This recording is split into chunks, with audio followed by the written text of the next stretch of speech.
Hello everybody! So today we're going to talk about can and must.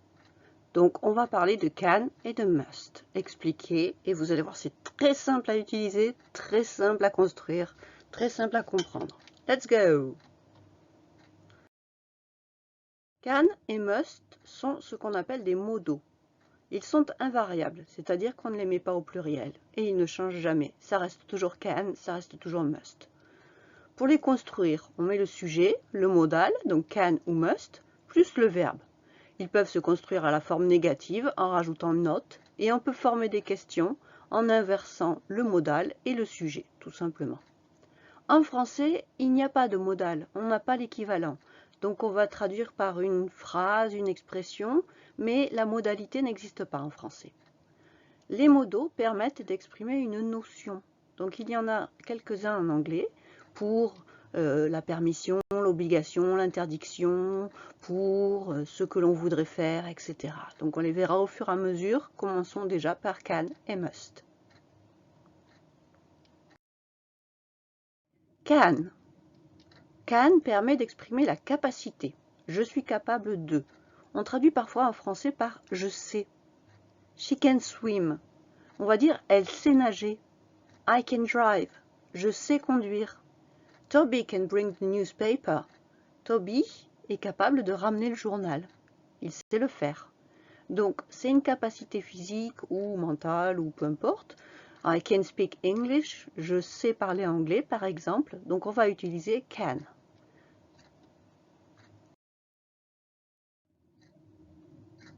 Can't, ce sera dans le cas contraire, l'incapacité. Je ne suis pas capable de. Je ne sais pas. My brother can't play baseball. Mon frère ne sait pas jouer au baseball. Non, il n'a jamais appris, il ne sait pas. I can't speak Chinese.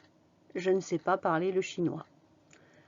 The babies, they can't walk. Ils ne savent pas marcher, ils ne sont pas capables de marcher. Évidemment, ils sont tout petits. Donc, can't sert pour l'incapacité.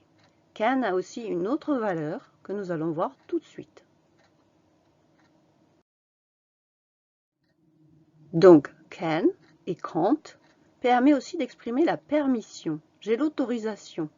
En fait, on m'a autorisé, j'ai le droit de faire quelque chose. Par exemple, imaginez que je dise I can't drink alcohol.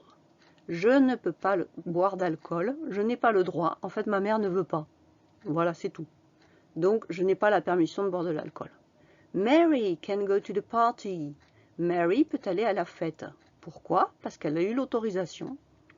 Can I go to the toilets, please? Est-ce que je peux aller aux toilettes, s'il vous plaît?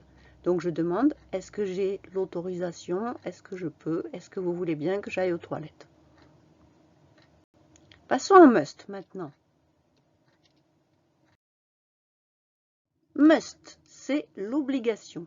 Une obligation très forte. Je dois, c'est impératif. They must go to school. Ils doivent aller à l'école. He must do his homework. Il doit faire ses devoirs. He must be careful. Il doit faire attention, évidemment. It's dangerous. C'est dangereux. Et la forme négative, mustn't, va servir pour l'interdiction. Mustn't, je n'ai pas le droit de, mais c'est vraiment un impératif. C'est interdit. My daughter mustn't smoke. Je ne veux pas, elle ne doit pas fumer. C'est vraiment une interdiction. Ça va mal se passer sinon. You mustn't speak. Vous ne devez pas parler. Donc, c'est les panneaux qu'on aura, les panneaux de signalisation aussi, les panneaux, voilà. Donc, quand on n'a pas le droit de klaxonner, mustn't. People mustn't take pictures. Par exemple, dans un musée ou dans une grotte, les gens ne doivent pas prendre de photos. C'est interdit. Voilà. Donc, mustn't, c'est cette idée d'interdiction.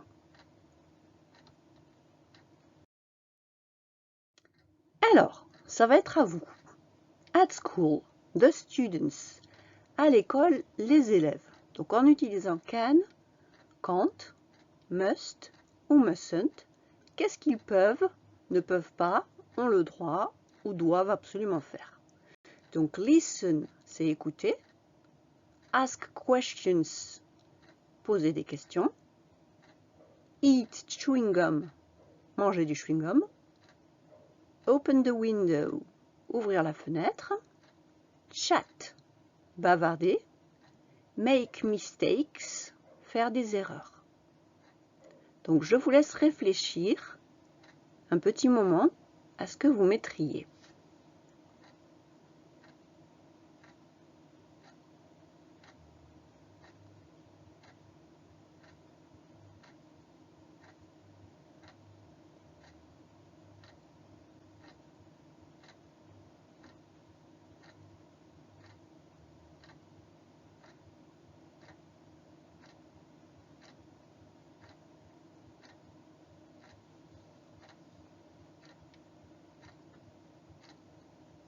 Ok, let's check the answers. Allez, vérifions les réponses maintenant. Students must listen. Ils doivent écouter. The students can ask questions. Ils peuvent poser des questions, bien sûr.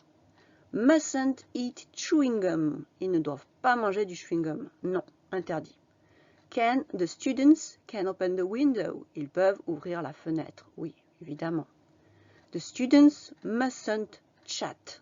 Ne doivent pas bavarder. Non. The students can make mistakes. Ils peuvent faire des erreurs. Bien sûr, c'est pour ça qu'ils sont à l'école. Ok, I hope you understood. J'espère que vous avez compris. Ce n'était pas trop compliqué, si? Wasn't it? And to finish, a beautiful quote. You must be the change you wish to see in the world. Tu dois être le changement que tu souhaites voir dans le monde, nous dit Mahatma Gandhi. Bye bye and see you soon.